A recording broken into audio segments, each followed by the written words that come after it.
मेरा नाम रोहित है और मैं अपनी चाची के साथ रहता हूँ क्योंकि मेरे मम्मी पापा बचपन में ही मुझे छोड़कर भगवान को प्यारे हो गए थे।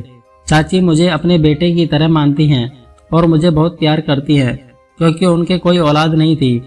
एक दिन मेरी चाची बोली, बेटा तुम जल्दी से बाजार चले जाओ और गाजर मूली ले आओ। उसके बाद मैं बाजार जाने लगा। तभी चाची बोली, और हाँ, इस बार थोड़ी बड़ी बड़ी लाना क्योंकि छोटे साइज में मजा नहीं आता। उसके बाद मैं बाजार चला गया। मैं रास्ते भर यही सोचता रहा कि चाची कभी गाजर मंगाती हैं तो कभी मूली, आखिर वह इन सब का करती क्या हैं। मैंने सोचा आज पूछूंगा कि आखिर वह ये सब क्यों मंगाती हैं। थोड़ी देर बाद मैं बाजार से सामान लेकर आ गया और दे दिया। मैंने कहा, अच्छा एक बात बताओ, तुम इतने बड़े बड़े गाजर का क्या करती हो? तो बोली, बेटा अभी तुम बच्चे हो, अभी नहीं समझोगे, जब बड़े हो जाओगे तो तुम्हें खुद पता चल जाएगा। उसके बाद चाची गाजर और सारा सामान लेकर अपने कमरे में चली गईं और अंदर से दरवाजा बंद कर लिया। मैंने सोचा ऐसा क्या करती हैं जो वो मुझसे नहीं बताती, और वह भी अंदर जाने के बाद दरवाजा बंद कर लेती हैं। मैंने सोचा एक न एक दिन मैं यह बात पता करके रहूंगा कि आखिर कमरे में करती क्या हैं। उसके बाद मैं वहीं हॉल में बैठा रहा और अपना स्कूल का काम करता रहा। चाची का कमरा हॉल के ठीक सामने था। थोड़ी देर बाद चाची लंगड़ाते हुए कमरे से बाहर आई। मैंने कहा, क्या हुआ, तुम लंगड़ा क्यों रही हो? तो वो बोली, कुछ नहीं बेटा, अभी मैं थोड़ा थकी हुई हूँ, थोड़ा आराम करने जा रही हूँ। धीरे धीरे कुछ दिन बीत गए, लेकिन मुझे इस बात का पता नहीं चला कि कमरे में क्या करती हैं और जब वह बाहर आती हैं तो लंगड़ाते हुए क्यों आती हैं। अगले दिन सुबह मैं स्कूल चला गया। जब मैं दोपहर में स्कूल से वापस आया तो घर के अंदर गया, तभी मुझे चाची के कमरे से कराहने की आवाज आ रही थी। मैं दौड़कर कमरे के पास गया तो देखा दरवाजा अंदर से बंद था। मैंने आवाज दी, तुम ठीक तो हो ना, क्या हुआ? चाची बोली, कुछ नहीं, तुम अपने कमरे में जाओ और मैं अभी आऊंगी तब खाना निकाल दूंगी।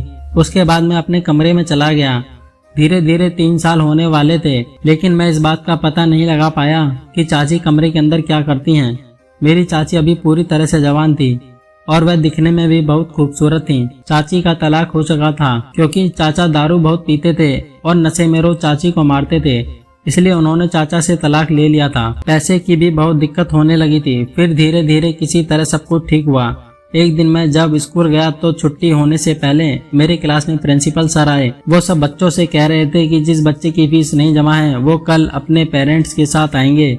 अब मुझे भी टेंशन होने लगी क्योंकि मेरी भी फीस बहुत दिनों से जमा नहीं थी। तभी प्रिंसिपल की नजर मेरे ऊपर पड़ी। वो बोले, तुम क्यों परेशान लग रहे हो, तुम्हारी फीस तो पहले से जमा है। इतना कहकर वह चले गए। मुझे यह बात समझ में नहीं आ रही थी कि मेरी फीस किसने जमा कर दी। उसके बाद मैं घर पहुंचा। मैंने देखा चाची किसी आदमी से बात कर रही थी। जब उन्होंने मुझे देखा तो शांत हो गए। इसके बाद मैं अपने कमरे में ड्रेस चेंज करने चला गया। जब मैं बाहर आया तो वह आदमी जा चुका था। चाची बड़ी खुश लग रही थी। मैंने कहा, वह आदमी कौन था? तो चाची बोली, तुम ज्यादा सवाल जवाब मत किया करो, मेरा भी मन करता है वह सब करने का। मैं अपना दुख किससे जाकर कहूँ। इतना कहकर वह अपने कमरे में चली गई। मैं सोचने लगा कि आखिर आज ये अचानक क्या हो गया, वह इस तरह की बातें क्यों कर रही थी। फिर अगले दिन बोली, बेटा कल दोपहर में जो मैं तुमसे गुस्से में बात की थी उसके लिए मुझे माफ कर दो। मैंने कहा, इसमें माफी मांगने की क्या जरूरत है? तभी चाची बोली, अच्छा तुम जल्दी से तैयार हो जाओ और बाजार जाकर गाजर मूली और थोड़ी हरी मिर्च ले आओ।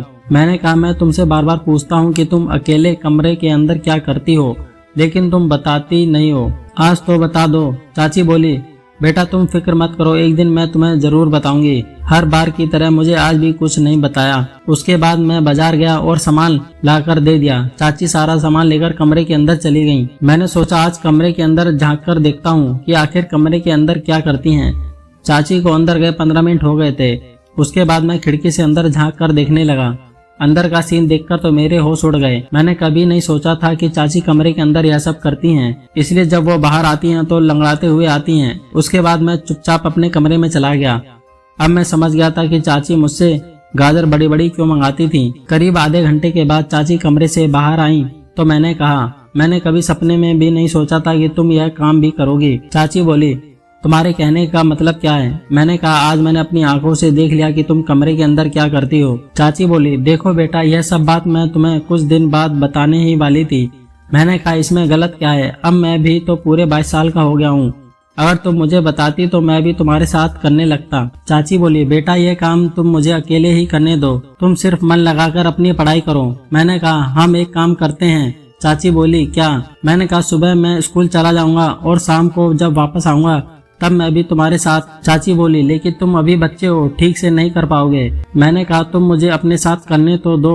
चाची बोली, ठीक है, तुम गाजर मूली काट देना, बाकी सब मैं कर दूंगी। मैंने कहा, ठीक है। यह जानकर मुझे बड़ी खुशी हो रही थी कि जब मैं चाची के साथ वह काम करूंगा तो बड़ा मजा आएगा। उसके बाद अगले दिन जब मैं स्कूल से वापस घर आया तो मैंने कहा, चलो जल्दी से हम कमरे में चलते हैं, मेरा वो करने का बड़ा मन कर रहा है। उसके बाद मैं चाची के साथ कमरे में चला गया। चाची बोली, तुम जल्दी से गाजर मूली सब एक ही में काट डालो, जब तक मैं मसाला तैयार कर लेती हूँ। मैंने अपनी चाची के साथ करीब 1 घंटे तक किया। उसके बाद जब हम कमरे से बाहर आए तो पूरी तरह से भीग गए थे। मैंने कहा, तुम्हारे मन में यह अचार बनाने का आइडिया कहाँ से आया? चाची बोली, बेटा तुम्हारे चाचा के जाने के बाद 1 महीने बाद ही मैंने यह काम शुरू कर दिया था और यही काम करके मैंने तुम्हारी स्कूल की फीस भी जमा की थी। मैंने कहा, मैं इतने दिनों से जब तुमसे यह बात पूछ रहा था तुम मुझे बताती क्यों नहीं थी? तो वह बोली, बेटा मैं नहीं चाहती थी कि तुम्हें पता चले कि तुम्हारी चाची एक छोटा सा काम करती है। मैंने कहा, कोई भी काम छोटा या बड़ा नहीं होता, जिस काम से लोगों की रोजी रोटी चले वही उसके लिए अच्छा काम होता है। मैंने कहा, लेकिन तुम यह सारा माल बाहर व्यापारियों को कैसे बेचती हो? तो चाची मुझे अपना फोन दिखाते हुए बोली, मुझे कहीं बाहर जाने की जरूरत नहीं पड़ती, मैं सारा काम इस फोन से घर पर बैठ के करती हूँ। उसके बाद जिस कस्टमर से मेरी डील हो जाती है तो वह खुद यहाँ आके पेमेंट करता है और अचार लेकर चला जाता है। यह सब जानने के बाद मैं भी चाची के साथ मन लगाकर माल तैयार करवा लेता था। धीरे धीरे 2 साल बीत गए। हमारे बिजनेस ने अच्छी खासी रफ्तार पकड़ी थी। अब हमारे पास भी पैसों की कोई कमी नहीं थी और हम बहुत अच्छे से अपना जीवन बिता रहे थे।